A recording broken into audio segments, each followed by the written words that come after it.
Good morning children. आज हम बात करने जा रहे हैं शब्द के एक और रूप की, यानी कि समरूपी भिन्नार्थक शब्द की। शब्द के विभिन्न रूपों में हमने अभी पर्यायवाची शब्दों से आपको परिचित करा दिया है। विलोम शब्द के बारे में जैसा कि आप जानते थे, कुछ और शब्दों को हमने जाना। एकार्थी से प्रतीत होने वाले शब्दों पर भी हमने चर्चा की। अब हम बात करने जा रहे हैं समरूपी भिन्नार्थक शब्द। अब इन शब्दों को समझने से पहले हम समझ लेते हैं इस शब्द का तात्पर्य, क्या अर्थ क्या है। यहाँ पर हम देख सकते हैं समरूपी शब्द लिखा है। समरूपी यानी सम यानी समान, रूपी यानी मिलता जुलता, समरूपी सुनने में समान लगे जो।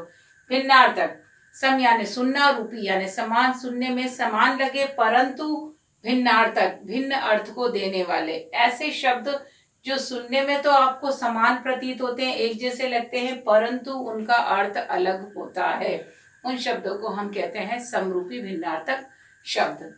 तो यहाँ परिभाषा जान लेते हैं। ऐसे शब्द जिनके उच्चारण में, जिनके बोलने में, उच्चारण में कुछ समानता हो, पूरी समानता नहीं होगी, कुछ समानता हो, किंतु अर्थ में भिन्नता हो, अर्थ पूरी तरीके से अलग हो, तो हम उन्हें समरूपी भिन्नार्थक शब्द कहते हैं। क्लियर। अब समरूपी भिन्नार्थक शब्द के उदाहरण हम देखते हैं। जैसे हम कहते हैं अन्न, अन्न या अन्य, बहुत थोड़ा सा अंतर लग रहा है। पहला शब्द बोला है मैंने अन्न, और उसी के साथ बोला है अन्य। अन्य शब्द क्या होता है? अनाज के। इस बार अन्न जो है, खेतों में अन्न बहुत उपजा, अन्न यानी अनाज।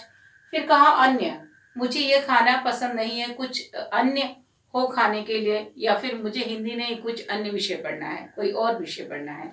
तो अन्य का मतलब हुआ दूसरा, अन्न अनाज और अन्य दूसरा, सुनने में समान परंतु अर्थ में भिन्नता। फिर हम देख सकते हैं आदि और आदि, आदि और आदि। तो यहाँ आदि, जब हम छोटी ई की मात्रा के साथ आदि शब्द का उच्चारण करते हैं तो उस आदि शब्द का मतलब क्या होता है? प्रारंभ। ये बात जो है प्राचीन काल से यानी आदि काल से चली आ रही है, आदि काल से यानी पुराने समय से, प्रारंभ से। और आदि यानी अभ्यस्त होना। अभ्यस्त होना क्या? कि उसे कुछ भी समझाओ, वो इन चीजों का आदि हो चुका है, अभ्यस्त हो चुका है। अंग्रेजी में आप बोलते यूज्ड टू हो गए हैं हम। अभ्यस्त होना यानी कि आदि होना। तो आप देख सकते हो कि एक मात्रा के अंतर से यहाँ पर आरंभ से अभ्यस्त बन गया, तो एक मात्रा से पूरे शब्द के अर्थ में अंतर आ रहा है। फिर यहाँ पर और। तो और है, तुम किस ओर जा रहे हो, तुम किस तरफ जा रहे हो, कौन सी दिशा में जा रहे हो, तो ये वाला और। दूसरा और, यहाँ हमने कहा और यानी एवं, मेरे पास फल और सब्जियां हैं और। तो यहाँ पर थोड़ा सा उच्चारण में हल्का सा अंतर है, और बोलते समय हम ध्यान भी नहीं देते हैं। तो ये वाले उच्चारण वाले शब्दों के अर्थ में भिन्नता है, उच्चारण समान सा प्रतीत हो रहे हैं। फिर बात कर रहे हैं कर्म, कर्म की बात कर रहे हैं और क्रम की बात कर रहे हैं। कर्म हो गया काम, कौन सा काम कर रहे हो, कर्म करना। फिर कर्म यानी काम। क्रम हो गया सिलसिला, हमें हर काम को कैसे करना है, सिलसिले से करना है, क्रमवार रूप से करना है, क्रम में लिखना है, क्रम यानी सिलसिला। यहाँ बात करते हैं दिन। दिन हुआ आपका, दिन का तात्पर्य हुआ दिवस, दीन हुआ गरीब। फिर दिया नीड़, नीड़ मतलब घोंसला और नीर मतलब पानी। तो यहाँ पर हम इन शब्दों को देख सकते हैं कि दिन यानी हुआ दिवस और दीन गरीब। सुनने में थोड़ा सा अंतर है, दिन और दीन, दिवस और गरीब, अर्थ पूरे तरीके से अलग है।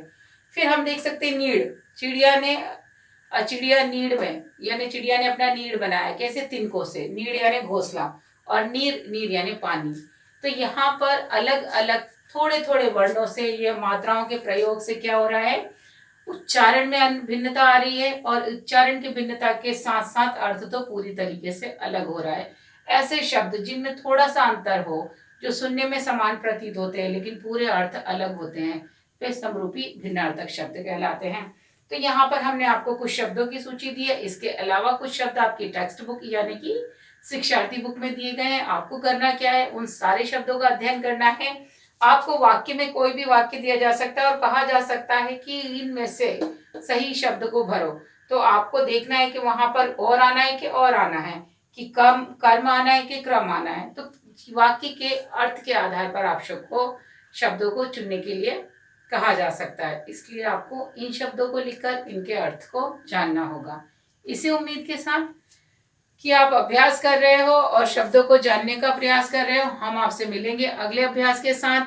और तब तक आप अभ्यास करते रहिए, अपने सेहत का ध्यान रखिए और शब्द भंडार में वृद्धि का प्रयास कीजिए। Take care, bye.